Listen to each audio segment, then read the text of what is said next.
Engine 1 from Car 1. Car 1's on scene. Assuming command. Give me a CAN report.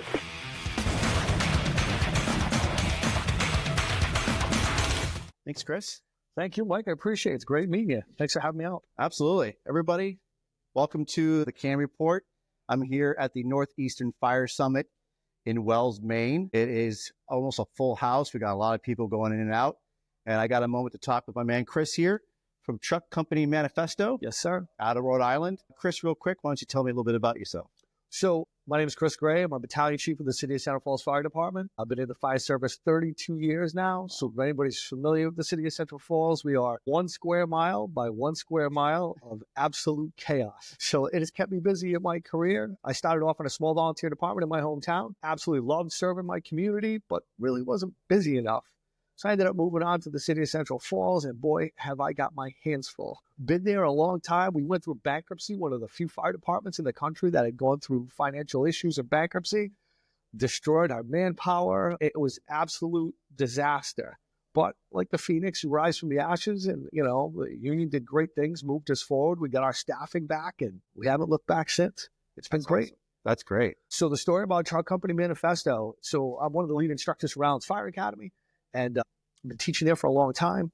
And I said, you know, they don't offer certain programs and kind of like real issue life stuff. I'm like, we should probably get together and start doing trainings and teaching those. So we did. We started to do like street smart forcible entry and truck company ops and so on and so forth. And it really took off. But then COVID hit, absolutely crushed us. So we really didn't have that chance to be able to start continuing what we had started.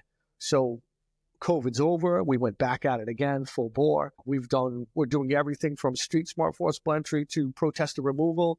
This is where we are, unfortunately, with the service today, that we're getting asked to do some crazy stuff outside the box. So we'll do protester removals. One of my main things that I like to teach is lithium ion batteries and EV extrication. And that's what you're going to do this weekend, is you're going to do the EVs? Yeah, LIEV class. We're not going to escape it. The sooner we get ahead of it and keep ourselves safe by using real education backed by science, I'm like, that we're going to be better off.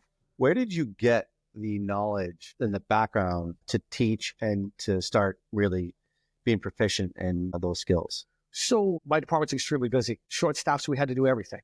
So truck company was a passion of mine. That's something I love doing. I was on the urban Search and Rescue Taskforce in Rhode Island. I absolutely loved using or thinking outside the box. Not so much had a lot of fun with the engine company work, but I was always a truck company guy, and I loved advancing that we had to do things that typical 4-man companies were tasked to do, or 3-man companies, and we were only 2.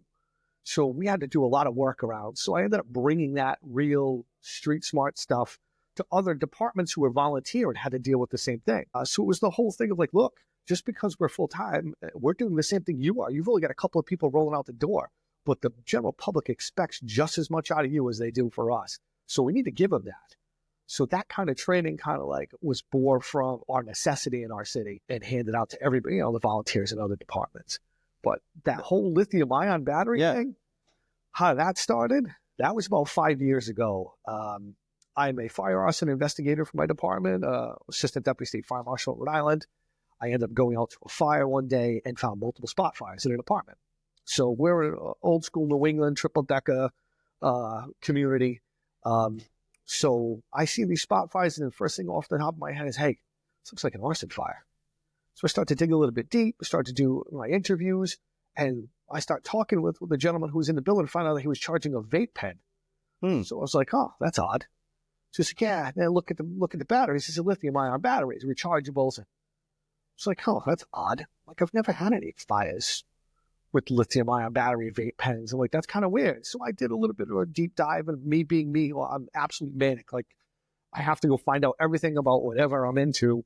I started to go and speak with some people about it and some science, and continued. And the next thing I know, I'm at different car companies going over EV cars. I'm with... all started with a vape pen. That was it. It all started with a vape pen. I ended up at SUNY in New York with an engineering fellow that was working on some suppression activities. So we did a lot of testing, and it was just one thing led to another. Next thing I know, I'm immersed up to my neck in it. And then now you're teaching it. Yeah. Now I'm teaching. All because of that one fire, the vape pen. That was it. What do you teach at these classes?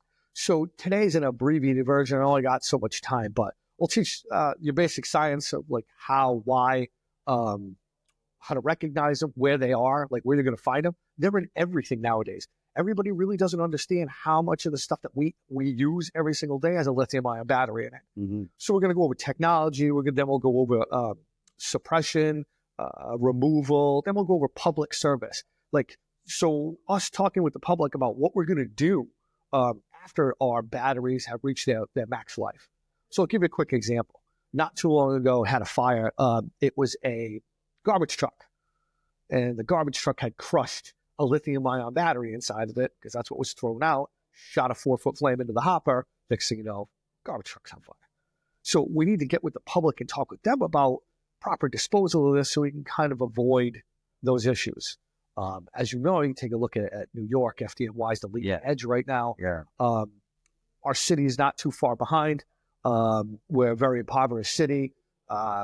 So the government, for us in Rhode Island, started to give out rebates and discounts for e-mobility devices. So next thing you know, my city's inundated with them. You can also make quick money off of charging these. You said immobility devices? E-mobility. What are those? So those are electric scooters, electric bikes. Oh, okay. The unicycle, if you haven't seen those electric unicycles, you know, everything from a kid to a professional. I've got guys in suits wearing helmets with briefcases, run into the train every day with them. Yeah. So that's been a big issue for us. And we're starting to see this creep of all these different fires that we're having all throughout the state of Rhode Island that start from simple things as drill batteries all the way down to vape pens to just recently we had video gaming console remote that had the batteries in them, and it goes on and on and on, which leads you into EV because electric vehicles run off of lithium ion batteries. Yeah. So then that's a whole new ballgame on suppression and removal and hazmat. And what are some keys that you have for suppression side of it? Unpopular. So there's a lot of things that are out there, and all I ask is that you go out and vet those things. So, for example, I don't work for any of those companies I'm going to speak of, but like Bridge Hill Blankets, Fire Blanket, great to buy you a little bit of time for an EV fire, not meant to suppress it, but buy you enough time to set up and start getting some water. Mm-hmm. You know, we're of two schools of thought here. Do we have a life safety issue? Do we have a property issue? Right? If we do, we got to get in there and suppress it. I mean, we're up to 46,000 gallons. Foam is ineffective. There are some foams that are out there, but they're very expensive. And just do the same as fire. Yeah. So if we've got no life hazard or anything, it's a very unpopular opinion, but we let them burn. Press that smoke a little bit. A study just come out of Germany that states that ICE, meaning internal combustion engine vehicles, have more chemicals after they burn than, believe it or not, your EVs. Falling in those two categories and say, like, you know, we're going to let them burn. We're going to throw water on them. They'll run off. The study just came out saying they're pretty similar. Yeah. ICE was a little bit more. Yeah, I guess if they're on the side of a highway and there's no exposures, what's the emergency, I guess, right? What is it? It's not going to auto expose to something. Right. You're not endangering a house or any other structures. I mean, especially on the highways, again, like you can probably let that burn so you can actually just put out some of the hot spots. So extinguishment, you know, they do burn extremely hot. So you're talking about structural damage to bridges and so on and so forth. It's kind of a major concern. Sure. And then traffic, shutting down major thoroughfares like Route 95, which is a trade. Yeah. Those are the big issues, but suppression with water is where we're at right now. Europe is on the leading edge of everything right now when it comes to it. So they're using like a saber jet gun that they could shoot a stream of water that pierces the casing and goes into the battery so they can suppress it. That just started to come to America. There's several departments around the Midwest that we saw that's been using them. Somebody over here on the East Coast I was talking with the other day about it. I'm trying to get my hands on one so we can do some testing. That'd be fun. But that's where we're trying to move forward with that kind of suppression. Water. That's where we're at. Yeah. So you just don't teach that as well. Like you say, you teach forcible entry as well and other tactics. How did you get into, like, do you love teaching just forcible entry? Obviously, now you're doing electric vehicles because of the experiences you had with other fires. How did you, like, for your company, how did you also manifest that, if you will, Manifesto? See what I did there? How did you manifest that into a company with all? Is it just you, or is it a bunch of other people? So I have a lot of other instructors that work for me from all different jobs, from major metropolitans all the way down to small towns that were involved in it. We all had the same thought process. Most of us ran short, and we had to come up with different ways, different tips and tricks. And NFPA, or IFSTA, I should say, is really just not on the leading edge of doing things. So we had to come up with our own tactics, and other departments came in mutual aid, or we brought them to other departments for training, and they were like, hey, we could use that. Hey, that kind of works. So we should probably try to implement that. We're not gimmicks. We don't do gimmick stuff. That is not us at all. We do stuff that we're doing in the street that's working for us every single day. Sure. And that's what made it so popular. That's what makes the classes so popular. And we can relate to even the volunteer departments. They understand. Sure. Now, so Truck Company Manifesto, you just said you teach all over. You're based out of Rhode Island? Yeah. And you'll go wherever? Wherever. Usually it's throughout New England is where we're delivering it. Okay. Most of our stuff. And how many people do you have in for your cadre of instructors? I'm about up to 15. We just picked a gentleman up from Boston Fire, so we're about 15 now. Wow. And they're all New England based too, or are they also outside New England? No, mostly everybody's from New England. Okay. We have that New England. We're trying to keep that whole New England feel. Sure. Like nobody fights. I got to be, nobody fights fire like we do in New England. I'm sorry. Well, there's definitely different cultures of firefighting. When you go outside your state, you can see the difference. And it's not that there is nothing bad, right? There's just different ideas and the way we do things. New England is definitely a different style than it is in California or it is in Texas. And everyone's got their own aggressiveness and everyone's got their own tactics and operations. And like you mentioned before, we got triple deckers. Not a lot of people outside of New England has a lot of triple deckers they got to deal with, right? And then of course, I mean, there's plenty of people that get snow, but we got dark basements and then dealing with metal roofs and, in the wintertime. Those are a whole bunch of different beasts that we got to deal with than other parts of the state. Oh, absolutely. When you start talking about truck company operations like roof vent, that seems to be taboo for a lot of people now. They want to make that go away like the dinosaur. Yeah. And, that's our bread and butter operation. Coordinated tactical ventilation. It's been the way for years. Why are we going to change? And if you've noticed, for example, all the old timers, when we first started coming up, we listened to them. They really didn't know that science thing, but they knew it worked, what they were doing. Yeah. And all of a sudden, we put science to that. We realized, hey, you know what? They were right. They were right when they were doing a search and they closed the door behind them. Yeah. This is important. Yeah. This stuff's important. They finally put a science to it that we can start telling people, listen, they were on to something. Sure. We need to kind of follow that. You know what I mean? We don't want to forget that whole tradition, but they may not have known the science. We know it now. Right. They were just doing it because they knew that was their idea of preserving a room, or it wasn't ever spoken about. It was just literally just like, close that door behind you. Let's not get burnt. Yeah. Let's not smoke up this environment. Let's go search it. Yep, so, absolutely. Yeah. So Nozzle Ford, we were joking downstairs about it. I got an engine lieutenant. I'll give him a shout out. Danny Petrin, he's big fan. Should be up here at the fire conference. Couldn't make it this year, but Dan's a big fan. And one of his favorite comments in the engine company is water wins. Yeah. Water makes the problem go away. Yeah. Get that water on the base of the fire. Life's good. Yeah. But it used to be the old school thought process was you don't put water until you actually see the fire. Yep. Right. But now we know we can knock down that environment and make things a lot more tangible for everybody else. But the old school thought process was, no, don't open that nozzle until you actually see a glow. Yeah. Then put the water on the fire. But we're seeing that science now. Nobody's getting near the volume of fires that we did before. We burned all the time, 80s and the early 90s, triple deckers, again, low income housing for us. And we were burning all the time. And we got to experience I got to experience a lot of good stuff in the beginning. A lot of that science in action, watching, how water works, and we're shooting in a hallway and, absorbing all those BTUs and cooling the environment as we're moving. I don't know anything about that science. Yeah. I got a guy behind me that's not even wearing an air packet. Can't get in there and go knock it down. You know what I mean? Yeah. We've learned, and we're not too far from where we came from. Yeah, absolutely.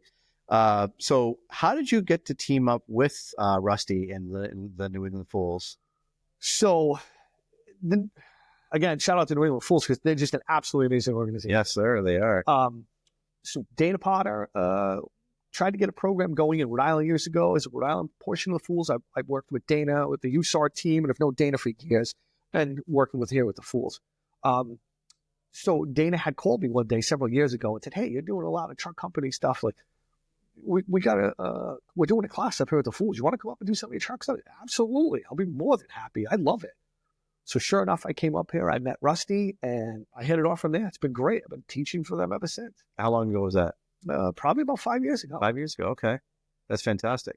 Now, your background, do you have family in the fire service, or did you just kind of... My father was a firefighter in Aiken, South Carolina. Okay. A little bit different back then. Yeah. But yeah, my dad was a firefighter. My grandfather was a volunteer firefighter in one of the bleachery mills way back in the 1800s. So yeah, absolutely. There's a little bit of blood there. Okay, cool. And now, do you have kids at all? Are they involved in this at all?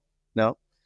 I always told we got to do better. You know, dad's a blue collar worker. Yeah. His back hurts, his hand hurts. Let's get Actually could talk about that real quick. So I actually was having a discussion with, I did a podcast with Paul Conway Shield. Yep. It's Beyond the Shield. And he asked me a question about white collar versus blue collar. I still think this job is blue collar. Do you feel that there's a shift that it's gone more white collar, that we've forgotten our roots, if you will? I do. I see it through, teaching for Rhode Island Academy. I do. I see it. When we first started this, everybody had a trade. We didn't make a lot of money. Everybody had a trade. Everybody was a roofer, a carpenter, a welder, a metalwork fabricator. Everybody had a trade. So everybody was blue collar. Now you're not seeing that as much as you did before. And now with the advent of like applying science to us, you see a lot more college than you do hands-on trades coming into the service, which has also caused a problem for us as well. Do you think we've become too paper heavy and not focused on the trade at hand? Paper heavy meaning obviously degrees, certifications, the little 3 letters behind your name. And do you think we've lost the art of firemanship? Of honestly, like you said, it's a trade. Everyone has a trade. Do you feel like this is a trade? I believe it's a trade, and it's blue collar work. And for me, blue collar is we're getting up at 3 o'clock in the morning at the firehouse, getting our gear, putting our hands in some nasty, nasty stuff. And then white collar, usually you're not doing that. But I know some people feel like the shift has gone away from the blue collar. And you see a lot of people wearing T-shirts, right? As they bring back blue collar, right? So do you feel that we're losing the blue collar, or do you think we've gotten it back? I think we're losing it. You think you're losing it? I really do. The kids coming through, I'm seeing that they're losing that hands-on portion, which is so important for us because, for example, the trade keeps changing. So we need to be able to adapt with that. And typically back then, so I'm going to give you, again, a quick example. I was just doing this training the other day. So a cellar trade. Somebody gets stuck between the platform and the acela trade. Okay. How do we get them out? Okay. So we got to do some training. You got to go figure out how that works. Those guys back in the day would be like, I know how to do that. Let's go build this. SDFY is doing it all the time. Let's go build this. And then we'll be able to go and use this trial and error to help us. I'm not seeing that thought process, that hands-on process as much as I did before when I first started. And that affects us. Don't get me wrong, the white-collar aspect is important as well. We need to balance the two. But like you said, now things are also changing because we are doing batteries. Like we talk about like EVs. But we have now our chainsaws and our generators and our extrication tools are all battery powered, which is good. But now the younger generation, they're not getting that knowledge anymore, right? Of how of mixing fuels or how to use the choke, right? And how to fix the machinery. What a great story. So I'm at the academy and teach roof, truck company ops at the academy.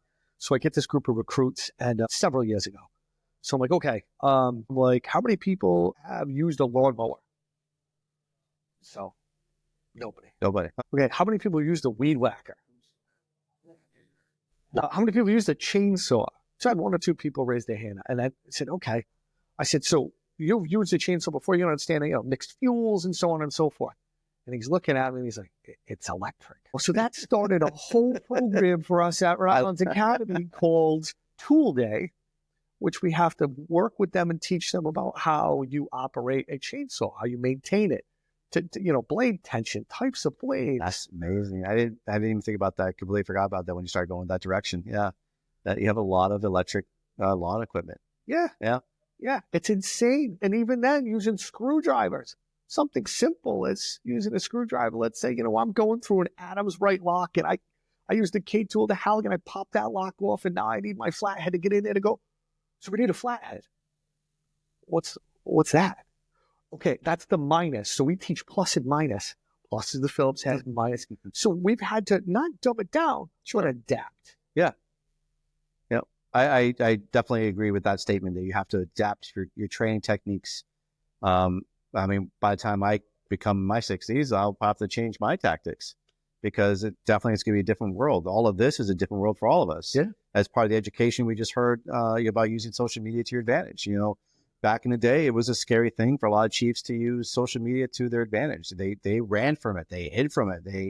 They wanted nothing to do with it because it was the enemy. Social media is bad, and it's just it's a kid's game, and it does no good for us. But we're in a deficit for firefighters.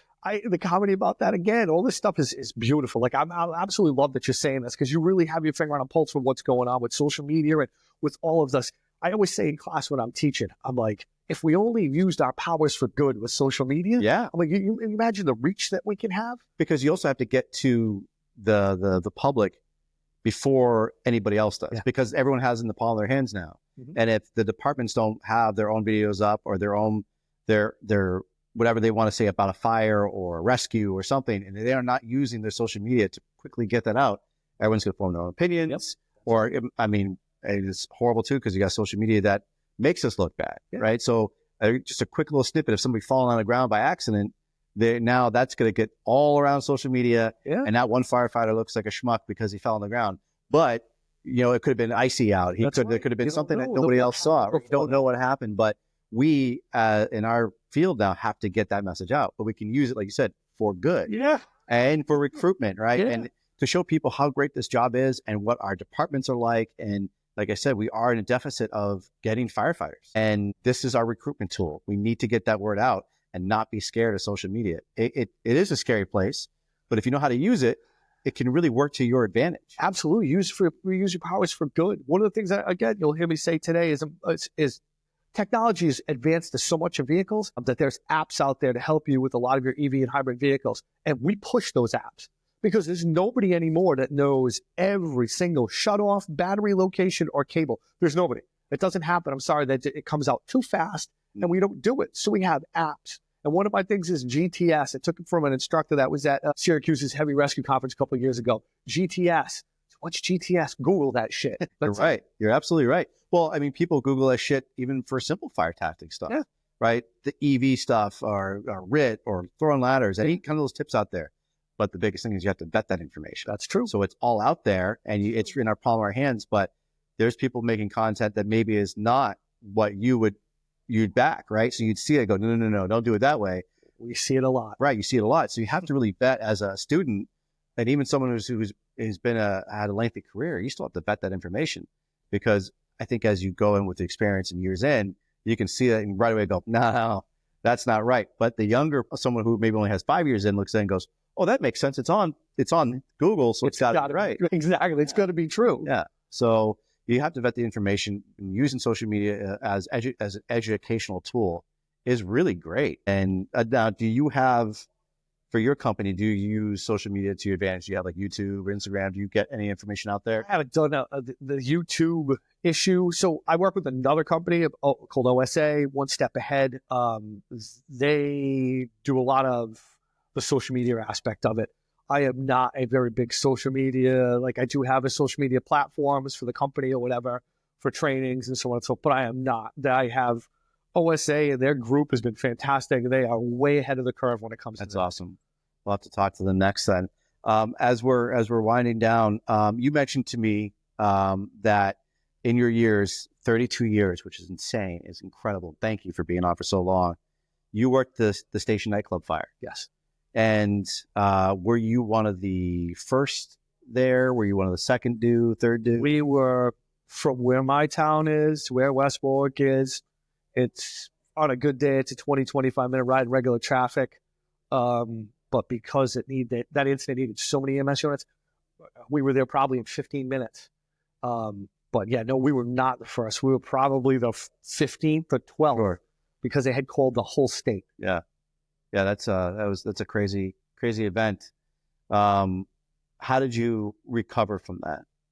Or do you still try to recover from that? I'm still recovering. Yeah. I don't want to put you on the spot if you don't want to talk about it. No, this year has been good. It's been really good. For years, I just stuffed it away because that's what you're supposed to do. Right. And, I just this past 2 years, I went and got help because I couldn't sleep anymore. Yeah. Insomnia was out of control. My whole life was, constantly snapping with the kids and the family. And And that's when I realized, like, hey, I got to get some help. Yeah. My partner that night, as you and I were talking about before, he had several years ago tried taking his life. And that was a bit of an eye opener for me that, we had gone through responded to the same calls, that worked together and the same patients and everything. And we were together, working together in that town. And, he was feeling the same way that I did. It just, thankfully they got to him first before he could complete it. Mm-hmm. And he's doing great, 100% recovered. He's retired. He's moved on. He's, unfortunately, he remarried, which is great for him, but, it affected his home life. Yeah. How do you, for anybody because mental health is a big deal, right? And I talk about it a lot, and it's because it's so important. How do you cope with it? What were some tools that you could give to others that you've learned? And it doesn't necessarily be the station fire, but what is it that you've had to cope with, or how do you deal with it? So number one, for everybody,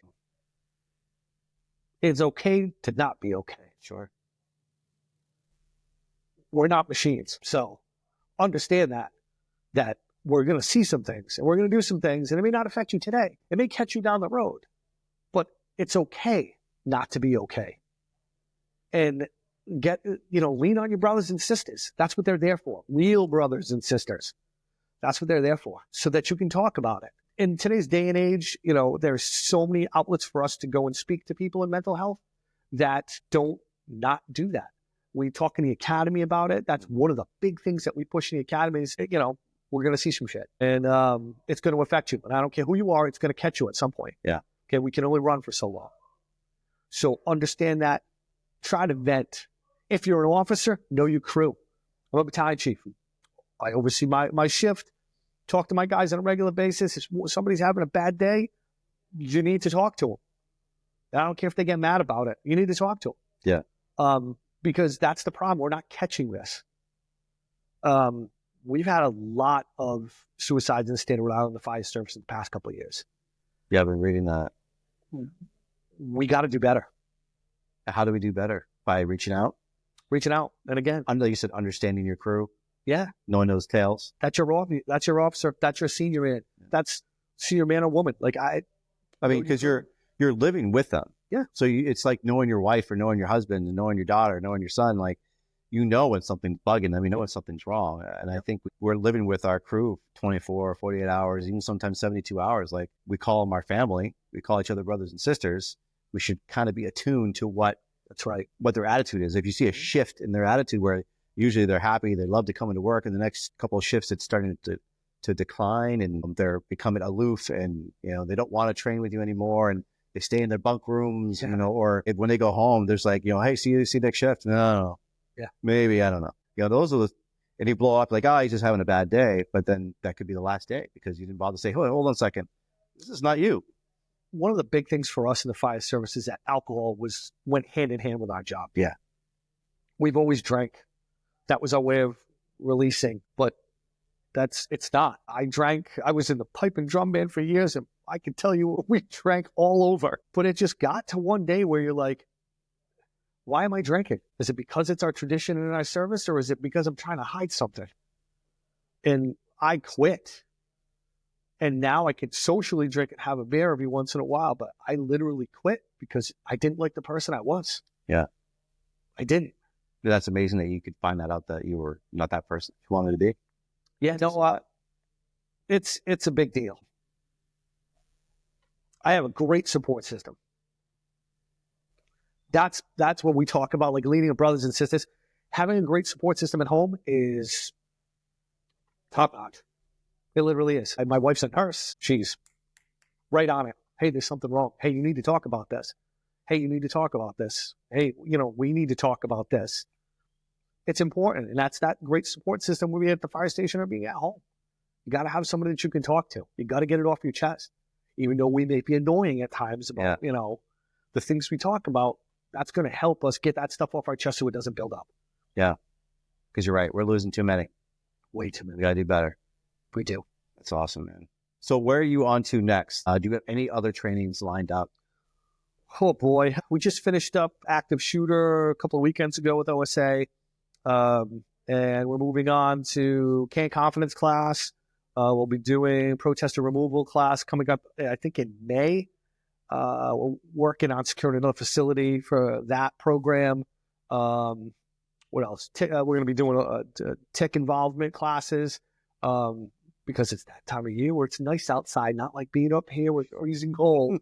It's starting to get nice in Rhode Island again. So we'll be back into the burn buildings again and hitting it really hard. Nice. That's awesome. Well, Chris, thank you so much for being on the C.A.N Report. It was an absolute pleasure, my brother. It was great finally meeting you. Yeah, man, absolutely. It was fantastic. Make sure you check out Truck Company Manifesto. My man Chris out of Rhode Island, 32 years of experience. I hope you guys enjoyed this as much as I did. Make sure you get in contact with Chris, Truck Company Manifesto. If you ever want to get some outside training, he's a wealth of knowledge. His cadre is fantastic. Make sure you tune into the C.A.N Report. I appreciate you all. I love you all. Be safe. Nozzle top. Stay safe, guys.